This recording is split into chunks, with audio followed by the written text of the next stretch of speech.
Breaking news की race से हटकर खबरें कुछ अच्छी भी हैं, खबरें जो बढ़ाती हैं हौसला और विश्वास और जो लाती हैं आपके चेहरों पर मुस्कान। नमस्कार, मैं हूं Nikhil Singh. Good news India के इस खास शो में आप सभी का स्वागत है। नमस्कार, मैं हूं शहला निगार। गुड न्यूज इंडिया यानी कि खबरों का एक ऐसा शो जो आपके मन को उत्साह, ऊर्जा और उमंग से भर दे, जो आपके मन में कुछ कर गुजरने का जज्बा भर दे। अगले आधे घंटे के इस कार्यक्रम में हम आपको दिखाएंगे देश के विभिन्न हिस्सों से आई ऐसी खबरें जो सचमुच होंगी गुड न्यूज। जी हाँ, बिल्कुल। तो शुरू करते हैं गुड न्यूज इंडिया। तो सबसे पहले बात करेंगे एक ऐसे व्यक्ति की जिसने एक हादसे के बाद अपनी जिंदगी का मकसद नेत्रहीनों की अंधेरी दुनिया में फिर से रोशनी लाने के अभियान में लगा दिया। हम बात कर रहे हैं उत्तर प्रदेश के सहारनपुर के अशोक जैन की, जिन्होंने नेत्रदान का अभियान आगे बढ़ाने को ही अपनी जिंदगी का मकसद बना लिया है। और इतना ही नहीं निखिल, उन्होंने अपने इस अभियान को आगे बढ़ाने के लिए उन्होंने अपनी मुफलिसी के दिनों में बूट पॉलिश करके और रिक्शा चलाकर धन जुटाया, जिसके द्वारा उन्होंने अपने इस अभियान को आगे बढ़ाया। और उसका नतीजा ये हुआ कि 344 लोगों की आंखों को रोशनी मिल चुकी है और अनेकों लोग नेत्रदान कार्ड बनवा चुके हैं।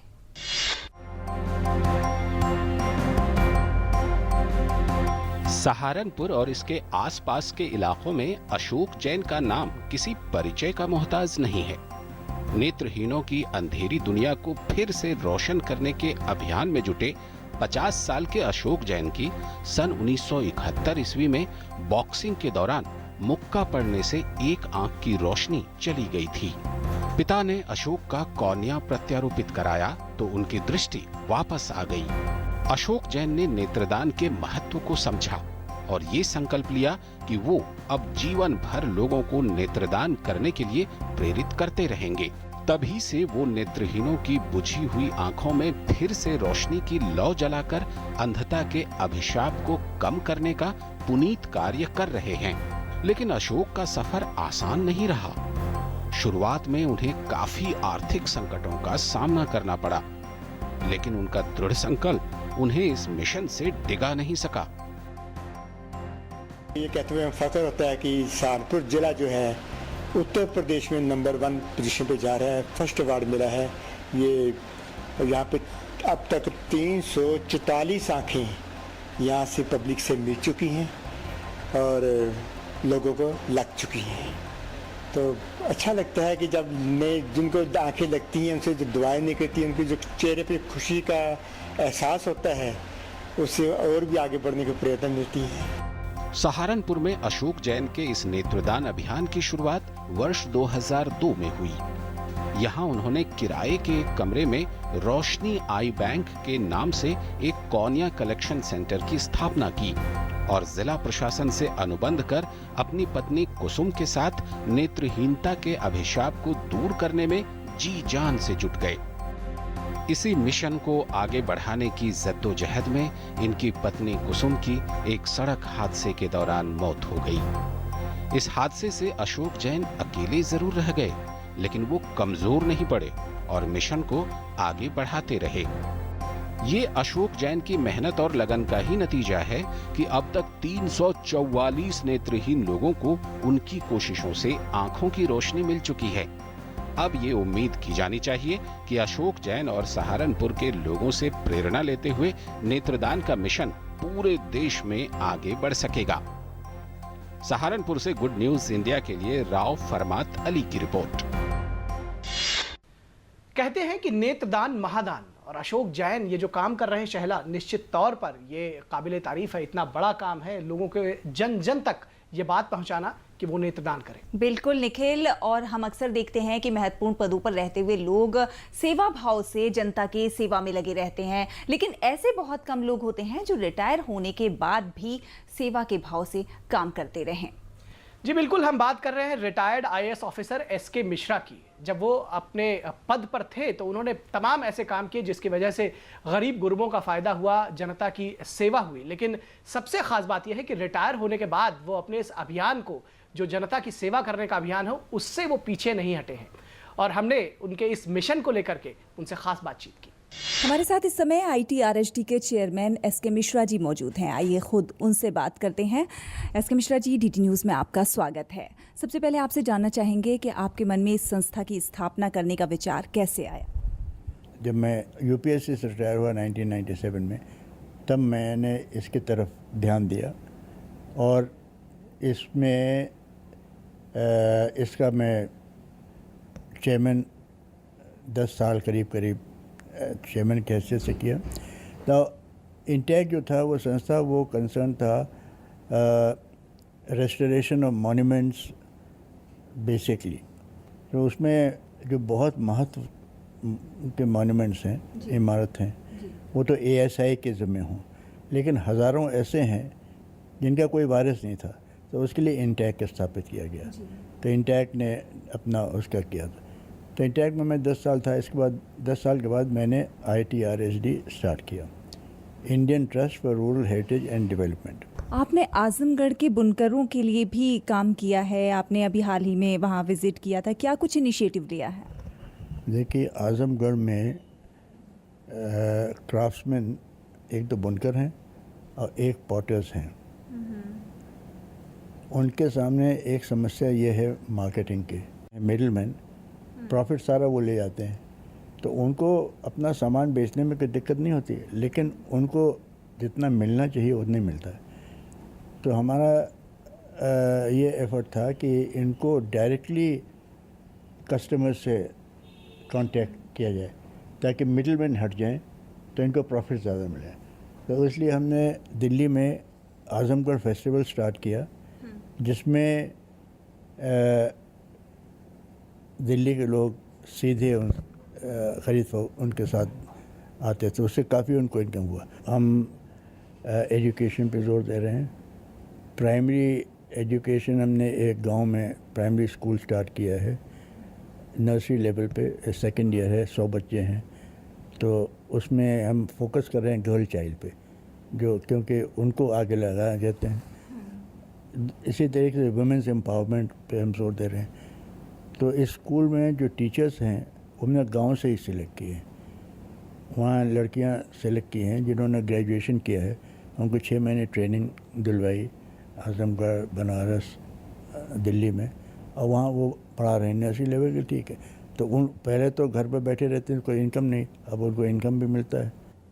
तो ये थे SK मिश्रा जी, जिन्होंने गांव की, समाज की और लोगों की तस्वीर को बदलने में एक बड़ा अहम योगदान दिया है। और भी लोगों को इस तरह से निकलकर आगे आना चाहिए ताकि देश की और समाज की तस्वीर बदल सके। कैमरा पर्सन जगपाल सिंह के साथ मैं शहला निगार, गुड न्यूज़ इंडिया के लिए। यहाँ वक्त हो चला है एक छोटे से ब्रेक का, पर आप कहीं जाइएगा नहीं। जी हाँ, बिल्कुल, आप कहीं मत जाइएगा, क्योंकि जब हम ब्रेक के बाद लौटेंगे तो आपको दिखाएंगे दिल्ली के एम्बुलेंस मैन की कहानी।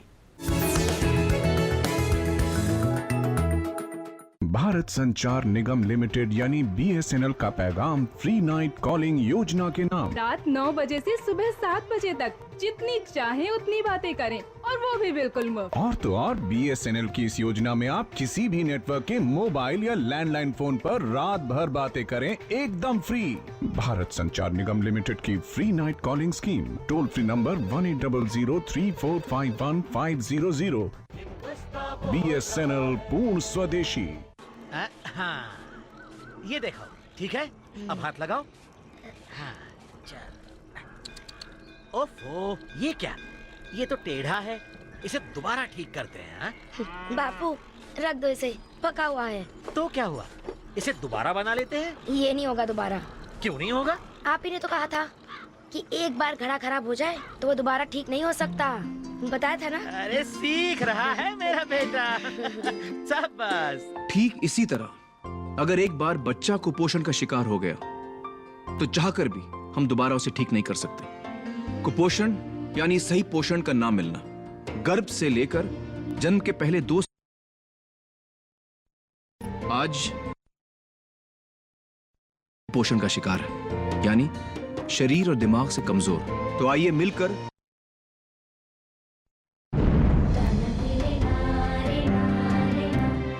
चार।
संसद में और वहीं भी कोई भी मुद्दे बहुत उठते हैं, रोज उठते हैं, बातचीत से बात होती थी, एक सभ्यता थी। आज भाषा की भी मर्यादा खत्म हो रही है। शायद वो जो इलेक्शन के रिजल्ट हुए थे वो भी पच नहीं पाए। डेमोक्रेसी ऐसे नहीं चलती। डेमोक्रेसी चलती है, समझ के चलती है कि भाई ठीक है, सरकारें आती हैं जाती हैं। जो भी पब्लिक लाइफ में होता है उसके लिए सिर्फ एक किताब होता है, कॉन्स्टिट्यूशन ऑफ इंडिया।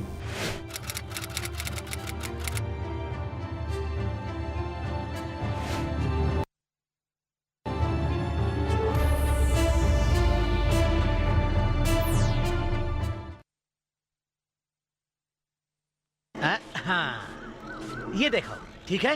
अब हाथ लगाओ। हाँ, चल। ओफो, ये क्या? ये तो टेढ़ा है। इसे दोबारा ठीक करते हैं। हाँ?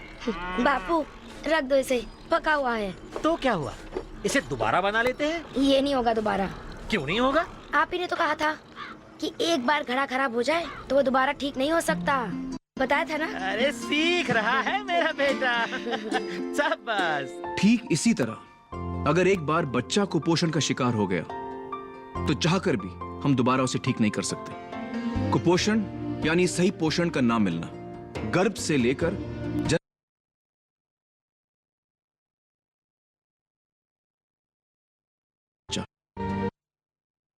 यानी शरीर और दिमाग से कमजोर। तो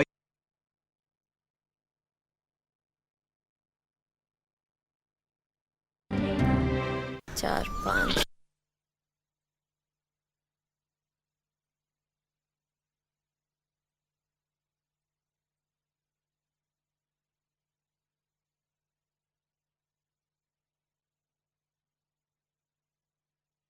मंडराएंगी मक्खियां, फिर वही शौचालय। Now the national news channel of India, live on your mobile phone. Get the news on the go. Watch top videos, get the latest news and continuous news on your mobile phone. Download DD News app now. Visit the Android Play Store, search for DD News, download the app to your phone. Get the power of information at your fingertips. DD News. Only news, complete news.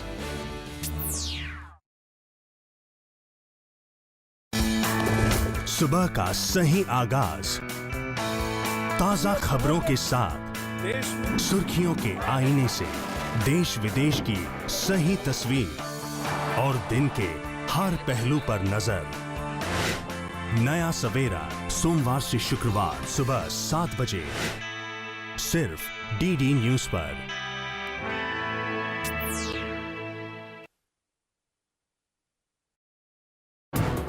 हर दिन बदलती खबरें, हर पल बनती नई सुर्खियां, खबरों की रफ्तार के साथ हर दोपहर दुनिया की ताजा तस्वीर। दोपहर समाचार रोजाना 2 बजे सिर्फ डीडी न्यूज पर।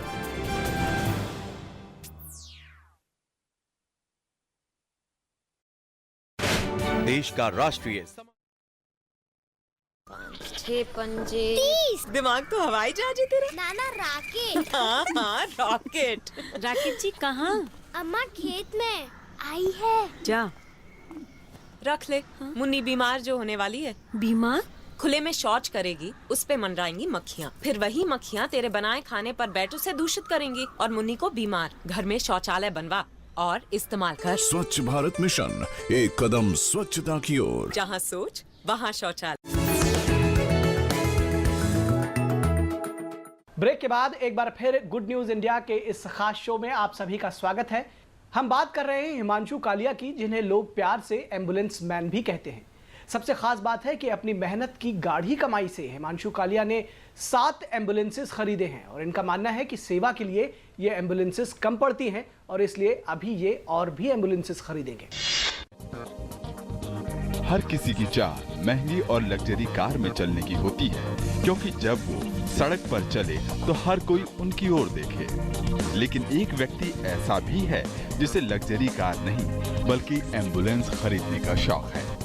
जी हाँ, हम बात कर रहे हैं दिल्ली के हिमांशु कालिया की, जो लोगों की मदद के लिए उस समय खड़े दिखाई देते हैं जब किसी दुर्घटना में शिकार या फिर जरूरतमंद व्यक्ति को समय से हॉस्पिटल पहुंचाने की जरूरत होती है। मैं तो इनका शुक्रगुजार हूँ, बल्कि यहाँ रहने वालों का भी शुक्रगुजार हूँ, तो जो इनके पास आकर ये जो सेवा दे देते हैं, इनकी बहुत बहुत मेहरबानी। लोग शक्तिमान और सुपरमैन को जानते ही, ये एम्बुलेंस मैन है। हमने तो शक्तिमान सुपरमैन बहुत पढ़ा है, ये पहली बार एम्बुलेंस मैन को दुनिया अंधा मुगल के नाम से जानते हैं। 1 रुपया भी चार्ज नहीं किया। मैं ये चाहता हूँ कि ये निष्काम सेवा जो कर रहे हैं, भगवान इनको और भी सद्बुद्धि दे। निस्वार्थ सेवा भाव के साथ लोगों की मदद करने का जज्बा इनमें कहां से आया, हमने इन्हीं से जाना। मेरी 14 साल की उम्र थी जब मैंने अपने पिता को रोड एक्सीडेंट में देखा, और हमने 7 से 8 हॉस्पिटल्स, रिक्शा और ऑटो रिक्शा के माध्यम से अलग अलग अस्पताल चेंज किए, क्योंकि मुझे आज भी वो कोने याद है जहाँ पर मैं खड़ा था और मैं इंतज़ार देख रहा था कि कोई आए और हमें मदद दे। मैं उस दिन परेशान था, तो आज मैं कुछ ऐसा करूं कि कोई बच्चा अपने माँ बाप के लिए, कोई पत्नी अपने पति के लिए, कोई बहन अपने बाप के लिए या भाई के लिए, कोई किसी के लिए परेशान ना हो। इनके विवाह की कहानी भी अजीब है। इन्होंने औरों की तरह दहेज में कोई महंगी गाड़ी या फिर सामान नहीं लिया, बल्कि उसमें भी इन्होंने एम्बुलेंस को ही स्वीकार किया था। लोगों के प्रति इनके दया भाव से इनकी पत्नी को भी इनसे प्रेरणा मिली, और वे भी इनके साथ इनके काम में कदम से कदम मिलाते दिखाई देती हैं। एक एम्बुलेंस के साथ इन्होंने शुरुआत की थी और आज इनके पास 7 एम्बुलेंस दिल्ली में लोगों की सेवा के लिए लगी हुई हैं। लेकिन इनका लक्ष्य इन्हें 150 पर पहुंचाना है, ताकि जरूरतमंद लोगों को समय से अस्पताल पहुंचाया जा सके। कहते हैं कि हौसला बुलंद हो तो कोई भी काम नामुमकिन नहीं है, और जब पहल किसी अच्छे काम के लिए की गई हो तो हर कोई साथ खो लेता है। हिमांशु कालिया भी उन लोगों में से हैं जो एक दर्द झेल चुके हैं, लेकिन वो नहीं चाहते कि कोई और उनकी तरह इस दर्द को झेले। मतलबी दुनिया में इस तरह की सोच वाकई काबिले तारीफ है। गिरीश निशाना, टीटी न्यूज़, दिल्ली। तो बिल्कुल निखिल, हिमांशु कालिया की ये पहल अपने आप में बहुत खास है, और अगर सभी लोग इस प्रकार की पहल करने लगें तो आने वाले समय में समाज की तस्वीर बहुत खूबसूरत होगी। निश्चित तौर पर यह प्रयास सराहनीय है, और अगर सभी लोग, जैसा कि आपने कहा, इस तरह से करें तो हमारा समाज बदल जाएगा। और हम बात करेंगे 16 साल के मणिकंठन की।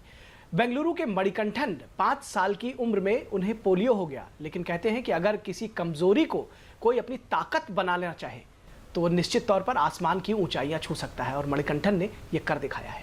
तो ये मणि के आसमान की ऊंचाइयां छूने के उसके इरादे ही थे जो उसे पैरा क्लाइंबिंग की ओर ले गए, और आज मणि कई अंतर्राष्ट्रीय कॉम्पिटिशन्स में गोल्ड और सिल्वर मेडल जीतकर भारत का नाम रोशन कर रहे हैं। बेंगलुरु के मल्लेश्वरम में एक ऐसे चैंपियन रहते हैं जिनके बारे में कम लोग ही जानते हैं। मणिकंठन को देखकर नहीं लगता ये पोलियो से पीड़ित हैं, और अगर आप उनके मेडल्स की गिनती करें तो आपको शायद यकीन ना हो कि ये इन्होंने ही जीते हैं। ये मणिकंठन के उस हौसले का सबूत है जिस पर कुदरत भी गर्व करती है। मणि 5 साल की उम्र में पोलियो के शिकार हो गए थे और उनका एक पैर कमजोर हो गया, लेकिन मणि ने हिम्मत नहीं हारी और स्पोर्ट्स में अपना शौक बरकरार रखा, और फिर शुरू हुआ पैरालंपिक का एक ऐसा जुनून। और मणि के हाथ में आज ये गोल्ड कप देखकर उनके माँ बाप के आंख में खुशी के आंसू छलकते हैं। मणि ने ऑस्ट्रिया के लीड में 28 जून को संपन्न हुए पैरालंपिक वर्ल्ड कप में गोल्ड मेडल जीता है, और फिर फ्रांस में 5 जुलाई को सिल्वर मेडल जीता। मणि के लिए ये सबसे गर्व का क्षण था जब ऑस्ट्रिया में उनके नाम के साथ राष्ट्रीय ध्वज लहराया गया। जिंदगी मुश्किल है, आसान नहीं है। कोई भी हो, स्पोर्ट्समैन हो या ऑफिसर हो, कोई भी हो सकता है, और उनके लिए उनका गोल एक सेट करना पड़ेगा और एक सिस्टमेटिक होना पड़ेगा, और उसी के, और जो अगर स्पोर्ट्समैन है तो you need to love the sport and dedicate yourself completely 100%. So success you will be succeed one day. If not today, tomorrow will be your day, but you need to keep on working hard. मणि ने इससे पहले भी साल 2012 में Paris में world championship जीती थी, जो मणि जैसे लोगों की विकलांगता के विशेष क्षेत्र में होती है। Men's arthritis and neurological PD category में 15 मीटर की पैरालंपिक एक बड़ी चुनौती होती है और मणि ने इसे पार किया है। ये उनकी कड़ी मेहनत का नतीजा है। आपको ये जानकर हैरानी होगी कि मणि का कोई निजी ट्रेनर नहीं है और वह खुद प्रैक्टिस करते हैं। उनका अगला पड़ाव है अगले साल पेरिस में होने वाली वर्ल्ड चैंपियनशिप। बहुत बड़ा चैलेंज है क्योंकि वो जो फ्रेंच वाला है वो बहुत बड़ा स्ट्रांग है। पहले मैं जीता था वर्ल्ड चैंपियनशिप, फिर बाद में वो स्ट्रांग बन के फिर अभी वो जीत रहे। अभी मुझे फिर वापस और प्रैक्टिस ज़्यादा करके फिर अगले साल वर्ल्ड चैंपियनशिप में और आगे जाके बहुत सारा गोल्ड मेडल जीतने को कंट्री के लिए। मणि भले ही पैरालंपिक के जरिए ऊंचाई को आसानी से छू लेते हैं, लेकिन विदेशी स्पर्धा में भाग लेने के लिए स्पॉन्सर्स ढूंढना उनके लिए बड़ी चुनौती है। मणि के पिता एक कारपेंटर हैं, उनका खर्च नहीं उठा सकते, लेकिन वो मणि की हौसला अफजाई जरूर करते हैं और उनके हिम्मत की दाद देते हैं। इतनी कम उम्र में मणि का हौसला, उनकी मेहनत और उनके मजबूत इरादे दूसरों के लिए प्रेरणा का स्रोत हैं। मणि जैसे चैंपियन को सलाम, उनके जज्बे और हौसले को सलाम। बेंगलुरु से गुड न्यूज इंडिया के लिए आयशा खानम की रिपोर्ट। और गुड न्यूज इंडिया में फिलहाल वक्त हो चला है एक छोटे से ब्रेक का। आप कहीं मत जाइएगा, क्योंकि ब्रेक के बाद हम आपकी मुलाकात कराएंगे अहमदाबाद के उत्सव से।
प्रियंका भारती? हाँ। ए शारदा, विमल, हरिया, सब इधर आओ। ये प्रियंका, बहुत नाम है इनका। अपनी इज्जत और स्वच्छता की खातिर अपने लगन के दूसरे दिन ससुराल छोड़ने की हिम्मत दिखाई और अपने मर्द से शौचालय बनवाने की मांग की। सुना उसने? जब सोच और इरादा नेक हो तो सब सुनते हैं, जैसे इसके मर्द ने सुना। स्वच्छ भारत मिशन, एक कदम स्वच्छता की ओर। आप भी अपने घर में शौचालय बनवाएं और इस्तेमाल करें। जहाँ सोच वहाँ शौचालय। अरे आ गया, कैसा गया एग्जाम? क्या हुआ? अरे क्या हुआ? मुझको स्कूल में सब बुद्धू बुद्धू बोलते रहते हैं, मुझको कुछ समझ में भी नहीं आता। क्यों, आजकल ठीक से पढ़ाई नहीं करता है? पढ़ाई तो करता हूँ, लेकिन मास्टर जी बोलते हैं कि तू बुद्धू का बुद्धू ही रहेगा। कोई मेरे लाल को कुछ नहीं कहेगा, सबको डांटूंगी। बच्चे को देर से समझ आना, जल्दी थक जाना या बार बार बीमार पड़ना, ये सब कुपोषण के लक्षण हो सकते हैं। कुपोषण यानी सही पोषण की कमी। गर्भ से लेके जन्म के पहले 2 साल बच्चों में इसका सबसे ज्यादा खतरा होता है। आज देश का लगभग हर दूसरा बच्चा कुपोषण का शिकार है, यानी शरीर और दिमाग से कमजोर। तो आइए मिलकर कुपोषण के खिलाफ एक जंग छेड़ दें।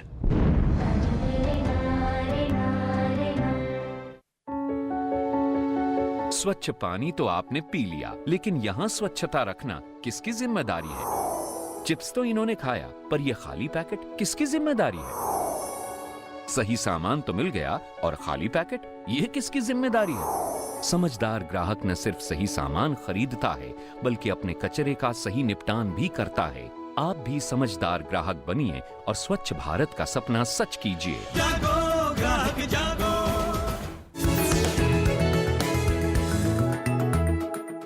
ब्रेक के बाद गुड न्यूज इंडिया में एक बार फिर से आप सभी का स्वागत है और अब हम आपकी मुलाकात कराने जा रहे हैं अहमदाबाद के उत्सव से। उत्सव अहमदाबाद के एक छोटे से उद्यमी का बेटा है जो अभी तक 12वीं पास भी नहीं है, लेकिन उत्सव के इरादे और उसकी सोच किसी बड़े वैज्ञानिक से कम नहीं है। छोटी सी उम्र में उत्सव ने एक बहुत बड़े पावर प्लांट को डिजाइन किया है और खास बात यह है कि ये पावर प्लांट जो है वो व्यर्थ यानी कि कचरे से बिजली का उत्पादन करेगा और वो भी बिना किसी पॉल्यूशन के। ये है उत्सव जो अभी तक 12वीं पास भी नहीं है, लेकिन उत्सव की सोच और उसके इरादों ने उसे अपनी उम्र के दूसरे बच्चों से अलग कर दिया है। उत्सव की सोच किसी बड़े वैज्ञानिक से कम नहीं। छोटी सी उम्र में उत्सव ने एक बहुत बड़े पावर प्लांट को डिजाइन किया है। देश में पर्याप्त मात्रा में बिजली उत्पादन और बढ़ता बिजली का बिल सबके लिए चुनौती है और ऐसे में उत्सव का डिजाइन किया गया ये पावर प्लांट और भी खास हो जाता है, क्योंकि ये व्यर्थ प्लास्टिक जैसे कचरे से बिजली का उत्पादन करेगा, वो भी बिना किसी प्रदूषण के। मैंने एक थीसिस बनाई है जिसके ऊपर मैं एक रिसर्च किया है कि जो प्लास्टिक होता है सर, बेसिकली एक कंपाउंड है जिसके अंदर बहुत सारी एनर्जी छुपी हुई है और उसे निकालने की प्रोसेस अभी तक बहुत कम लोगों ने इजाद की हुई है, जो काफ़ी हद तक फिजिबल नहीं है। कोई ना कोई पोल्यूशन कॉज होता है। तो सर मैंने इस तरह से एक पावर प्लांट बनाया है जो कि एक तरह से प्लास्टिक को तो डिकम्पोज कर ही देता है, उसको मिटा ही देता है, पर सामने वो पॉल्यूशन बिल्कुल नहीं देता है। और जो प्रोडक्ट और उससे जो बिजली बनती है सर, वो लगभग 0 मतलब एक रुपए से कम की इसकी कॉस्ट है। वो अपनी रुचि के मुताबिक और वृहद अध्ययन के बाद उत्सव ने अहमदाबाद प्लाज्मा रिसर्च इंस्टीट्यूट की मदद से अपनी थीसिस तैयार की है।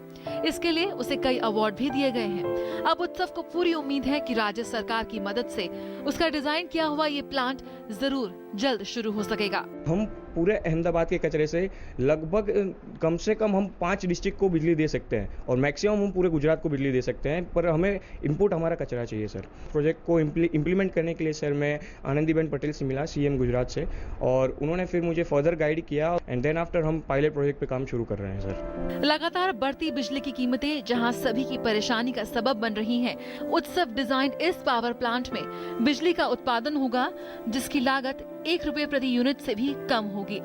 जाहिर है हुनर और काबिलियत की कोई उम्र नहीं होती और गुजरात के उत्सव ने ये बात सच साबित की है। गुड न्यूज इंडिया के लिए प्रीति टोंक की रिपोर्ट।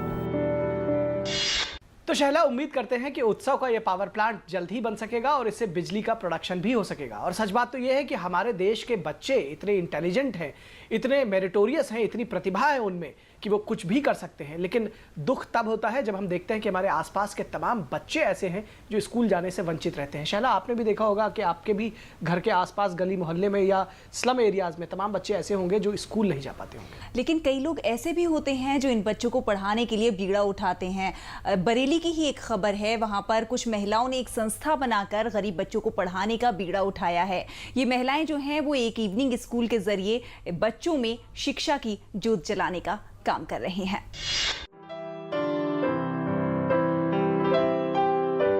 वक्त ने जिन हाथों में किताबों की जगह औजार और घर के बर्तन थमा दिए हों, ऐसे ही बच्चों को जिंदगी में शिक्षा का चिराग रोशन करने का काम कर रही है बरेली जिले की कुछ महिलाएं।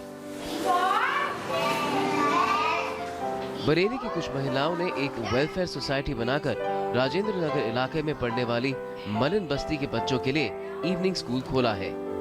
ये महिलाएं बिना कोई फीस लिए यहाँ रहने वाले गरीब और मजदूर पेशा लोगों के बच्चों को शिक्षित कर उनके जीवन को रोशन कर रही हैं। पिछले 1 साल से ये महिलाएं इस काम को अंजाम दे रही हैं ताकि ये बच्चे पढ़ सकें और अपनी तकदीर बदल सकें। मेरी मेट की बेटी उसके हस्बैंड की डेथ हो गई, फिर उसको कहीं पढ़ाने का साधन नहीं था, खाने के लिए ही उन लोगों को दिक्कत है, तो पढ़ाते कहाँ से। मेरे पास आई, उसने मुझसे बोला भाभी क्या कर सकती हूँ। मैंने कहा ठीक है, मेरे बच्चे पढ़ते हैं, शाम को उसको भेज दो पढ़ने के लिए। बेटी बेटा उसके मेरे पास आने लगे पढ़ने। फिर वहीं से मेरे माइंड में आया क्यों ना मैं और बच्चों को ऐसे शिक्षित करूँ। फिर काफ़ी अगल बगल हमने पड़ोस में बात की, मेरी 4-5 फ्रेंड्स तैयार हो गई, तो हमने इसकी नींव डाली सृजन वेलफेयर की। इन महिलाओं को इसकी प्रेरणा तब मिली जब इनके घर में काम करने वाली मेड ने अपने बच्चों को पढ़ाने की इच्छा जताई, पर उसके लिए स्कूल के दरवाजे तक जाना असंभव था क्योंकि स्कूलों में मोटी फीस वसूली जाती है। 2 बच्चों से शुरू किए गए स्कूल में अब 25 से 30 बच्चे पढ़ाई करते हैं। मुश्किलें तो आती हैं बच्चों को इकट्ठा करने में, क्योंकि पेरेंट्स भेजना नहीं चाहते हैं। उनके लिए सब बच्चे काम पर जाते हैं, लड़कियों को काम पे लगा रखा है, बॉयज़ हैं वो दूसरे काम पे लगे हुए हैं, जो शॉप पर लगे हुए हैं, कोई झाड़ू पोछा है, कोई बर्तन कर रहा है, तो उनके लिए पैसा ज़्यादा ज़रूरी होता है। तो इसलिए हमने कोशिश किया कि वो 2 to 5 आएँ, इस टाइम पर आएँ और पढ़ेंगे तो समझेंगे कि हाँ क्या होती है एजुकेशन। तो यही मतलब हमारी कोशिश ये है कि हमने मतलब मोदी जी से ही सीखा है कि बेटी बचाओ बेटी पढ़ाओ, तो हमारी कोशिश है कि हर बच्चा पढ़े। इस स्कूल में पढ़ने वाले बच्चों के अभिभावक भी बेहद खुश हैं और बच्चों को भी किताबों से दोस्ती करना अच्छा लग रहा है। अगर समाज में आर्थिक रूप से समृद्ध लोग वंचित तबके के बच्चों को पढ़ाने का जिम्मा ले लें तो समाज की अज्ञानता का अंधेरा हमेशा के लिए खत्म हो सकेगा। बरेली से गुड न्यूज इंडिया के लिए नाजिया अंजुम की रिपोर्ट। तो ये था बरेली की महिलाओं का सार्थक प्रयास। गुड न्यूज इंडिया के आज के इस कार्यक्रम में बस इतना ही, लेकिन आपको हमारा कार्यक्रम कैसा लग रहा है आप हमें लिखिएगा जरूर। हमारा ईमेल आईडी है dd.goodnewsindia@gmail.com। जी हाँ दर्शक मित्रों, आपके पत्र हमें मिल रहे हैं, आपके मेल्स हमें मिल रहे हैं और सार्थक सकारात्मक खबरों पर आपकी प्रतिक्रिया हमें अच्छी लग रही है। आपकी सराहना जो है वो हमारे सर आंखों पर। बहुत बहुत शुक्रिया हमें मेल्स लिखने के लिए। और एक बात और आपको बता दें कि अगर आपके पास कुछ सार्थक सकारात्मक खबरें हो तो वो भी आप हमें भेज सकते हैं। हम उन खबरों का आकलन करेंगे और अगर वो हमारे मानकों पर खरी उतरेंगी तो उन्हें हम ज़रूर अपने इस कार्यक्रम में स्थान देंगे। और उससे जुड़ी कुछ वीडियोज़ भी हों तो वो भी आप हम तक भेज सकते हैं। तो हमारे इस कार्यक्रम में बस इतना ही। हमारी पूरी टीम को दीजिए इजाज़त। नमस्कार।